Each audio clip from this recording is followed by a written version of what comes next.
안녕하세요. 소프리 짬뽕 알뜰 세트입니다. 먹고 튄다의 준말로 쓰이는 먹튀라는 단어는 1996년 신문에 나온 이후로 일부 사전에 등록될 정도로 이제 표준어에 가까운 단어가 되었는데요. LG 이정길 선수를 시작으로 스포츠에서는 수많은 먹튀를 배출하기도 했습니다. 물론 스포츠에만 먹튀가 있는 건 아닌데요. 이번엔 각계각층의 먹튀들을 모아봤습니다. 그럼 한번 볼까요? 첫 번째는 아시아대학교입니다. 2003년 경북 경산시에서 개교한 4년제 대학교인 아시아대학교는 지금은 대구 한의대학교에서 매입하여 5성 캠퍼스로 바꾸어 운영 중에 있습니다. 상대 온천으로부터 산으로 약 800m를 걸어가야 나와서 동네 사람들도 학교가 있는 줄 몰랐다고 하는데요. 입구부터 심상치 않은 포스를 풍기는 이 학교는 건물이 두 개인데 하나는 짓다 말아서 알포인트 촬영지 같은 느낌을 주었고, 도서관은 책장 하나만 있었으며 실습 시간에도 돗자리를 펴놓고 쭈그려 앉아서 실습을 하는 등 막장 학교 같은 느낌을 많이 주었습니다. 2006년엔 640명 정원에 160명이 입학하여 원서만 내면 누구든 입학할 수 있기도 했는데요.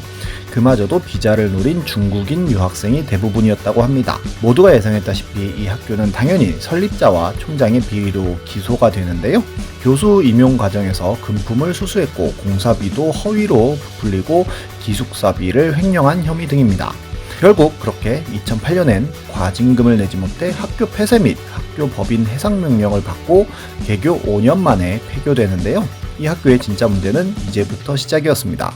검찰의 추가 수사를 우려한 재단 측이 학생 관련 서류와 컴퓨터 기록을 싸그리 없애고 도망가 버린 것인데요.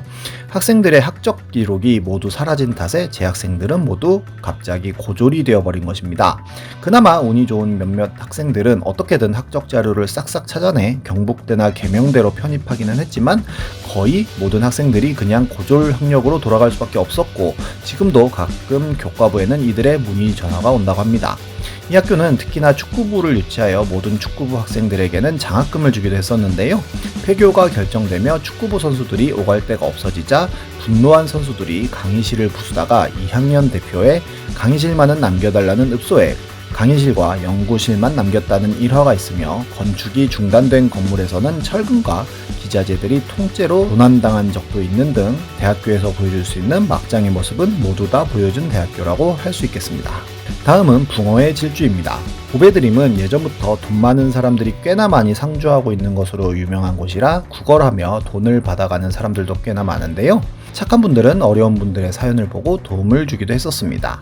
2018년에는 우현아빠라는 분께서 아이가 희귀병으로 아프다고 도움을 요청하자 도와주신다고 한 분이 벽돌을 택배로 보내서 받은 적이 있다는 글을 올려 이를 보고 분노한 회원들에게 꽤나 많은 후원을 받은 적도 있었는데요. 작년 5월쯤 붕어의 질주라는 닉네임의 글이 하나 올라옵니다. 본인은 재생성 빈혈이며 월세가 밀려서 쫓겨날 판이라는 글을 올린 건데요. 그러자 한 커플이 붕어의 질주가 정말 힘든 상황인지 보겠다며 그를 찾아갔고, 이 커플은 붕어의 질주를 직접 만난 후 그의 집으로 맛있게 드세요 라며 음식물 쓰레기를 택배로 보냅니다. 그러자 붕어의 질주는 이 사건 때문에 아내는 충격으로 입원하였고 아이들 둘밖에 없으니 제발 이러지 말라는 글을 올리는데요. 사람들은 몰상식한 커플에 분노했고 불쌍한 붕어의 질주를 위해 폭풍 후원을 하여 약 4천만 원의 후원금이 모입니다. 그리고 음식물 쓰레기를 보낸 사람에게 공개적으로 사과를 요구하는데요. 그런데 오히려 그 커플은 붕어의 질주를 만나보았더니 명품 옷을 입고 있더라 등 크게 어려워 보이지 않았다는 글을 올려 더욱더 욕을 먹습니다. 그런데 이상하게 음스 커플과 붕어의 질주의 글이 스타일이 비슷하다며 주작 아니냐는 의혹이 올라옵니다. 사람들이 붕어의 질주에게 인증을 해달라고 요구하자 그는 오히려 화를 내며 어린이의 사진이나 세탁기 등의 사진만 올리며 확실하지 않은 인증만 하는데요. 사람들이 인증이 부족하다며 논쟁하던 중 보배드림 운영자 측에서 음스 커플과 붕어의 질주의 IP가 같다는 오피셜 자료를 내놓습니다.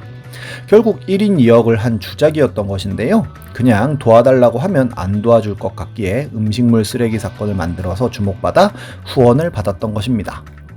보배드림 운영자는 직접 법적 대응에 나설 것을 천명하면서 집단 소송까지 가는데요. 그러자 붕어의 질주는 쓰레기 배송은 각색해서 올린 게 맞으며 죄송하다는 글을 올립니다.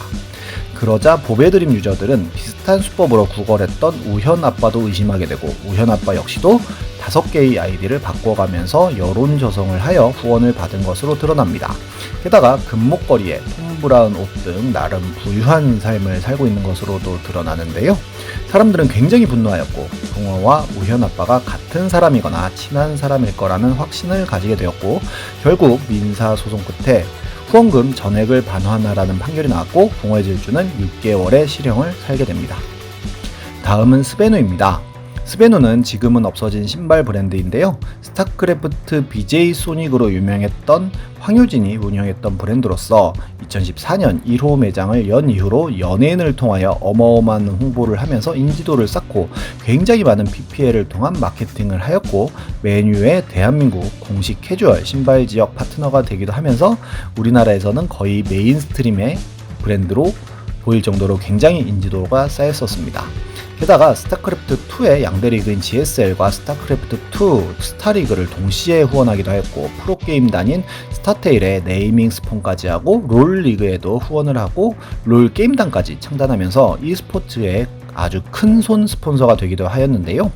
이러한 마케팅 덕분에 가맹점도 전국적으로 생기기 시작합니다. 프라다를 벗고 스베누를 사갔다는 스베누 플렉스 가득한 게시물이 올라올 정도였는데요. 하지만 스베누는 제품 품질에 있어서 굉장히 말이 많았었습니다. 심한 물빠짐과 이염이 있어서 크린토피아에서는 아예 스베누 신발을 받지 않을 정도였고 다른 브랜드들의 디자인들을 대놓고 베끼는 표절 의혹들도 끊이지 않았던 것인데요. 그럼에도 스베누는 공격적인 마케팅을 하면서 가맹점 수는 계속 늘어가기만 하던 중 2015년 갑자기 대구의 스베누 점주가 거리 시위를 합니다. 본사가 가맹점 바로 옆에 땡처리 매장을 열었다며 가맹점주를 기만했다는 것인데요. 스베누에서는 이는 본사에서 직접 진행한 땡처리가 아니라 불법적인 경로로 비품을 판매한다는 입장을 내면서 사태가 일단락되는 듯 하였지만 갑자기 스베누의 하청 공장과 가맹점주 에이전시가 단체로 스베누의 대표를 고소합니다. 제조공장들의 대금을 미뤄와서 도산 위기에 처했으며 신제품을 직영점에만 먼저 내는 등 가맹점을 대상으로 갑질까지 했다는 것인데요. 결국 스베누 본사에서는 신발이 잘 팔리지 않아 제조업체들의 대금을 제때 지급하지 못하였고 제조업체들은 현금 확보를 위해 만들어 놓은 제품들을 헐값에 내놓으면서 땡처리 샵이 생긴 것으로 확인됩니다. 이 일련의 사건들은 뉴스에도 크게 보도되었고 결국 스베누의 대표이사는 사과문을 올리는데요. 스베누의 브랜드 가치는 땅바닥으로 떨어졌고 중고나라에는 700원에 신발을 파는 사람까지도 생겨납니다.